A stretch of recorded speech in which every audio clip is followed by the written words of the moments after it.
When I started at Historic New England, one of my first projects was to create a new school program at Castle Tucker in Wiscasset, Maine. I quickly fell in love with the property and the Tuckers. They're a truly fascinating family with endless stories. They also saved everything, from family letters to grocery receipts, giving us so many access points into their lives.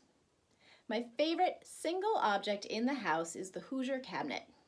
Hoosier cabinets are a type of freestanding kitchen cabinet complete with workspace, built-in storage bins, and all sorts of other bells and whistles, including a printed shopping list with small metal tabs that you slide to indicate what you're running low on, and a menu planning wheel. This piece aligns with my personal interests on several levels. It's almost like a full kitchen, miniaturized, like a living diorama or a Joseph Cornell box you can use. I love dioramas and Joseph Cornell boxes. I'm also drawn to the menu wheel. Choose a protein to display in the window, and poof, the vegetables and starches to go with it appear. I collect vintage cookbooks, especially the ones that promise a perfect menu for various occasions. What the ideal hostess would serve at a garden party, or a ladies' luncheon, or a neighborhood buffet. And the suggestions in the cabinet appeal to me for the same reason. Maybe it's the promise of order in this chaotic world, or the admittedly regressive fantasy of being a lady of leisure.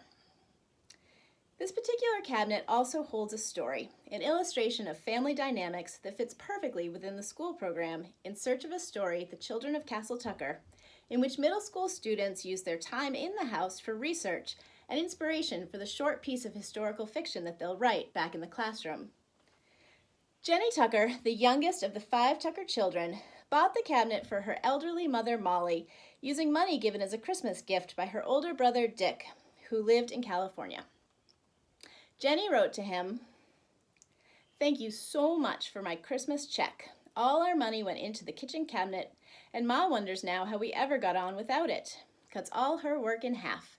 While the baking, muffins, cakes, pies, etc., there's a wonderful saving of time and strength trotting back and forth for things. It's like playing house. I had a struggle to make her use all the things, but now she enjoys it all.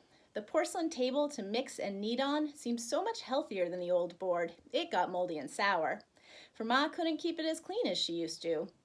This she washes off in a second, like a dish, and the drawers keep the grains so sweet and dry, we notice the difference at once in muffins, etc." Jenny wrote that to her brother on January 7th, 1921. As a young woman, Jenny had tried many jobs in many places. She even worked as a spy during a congressional sex scandal. There's a wonderful article, Jenny Armstrong Tucker, Girl Spy, in the fall 2012 issue of Historic New England magazine. She eventually returned home and helped her mother care for the house. When Molly married Captain Tucker, they were well off financially, but suffered several reversals of fortune, and by the time Jenny returned home for good, they were trying all sorts of things to stay afloat, some more successful than others. In 1921, Molly was near the end of her long life. She died in 1922 at the age of 81. I can imagine her, in those last years of her life, working away in the kitchen as she always had done.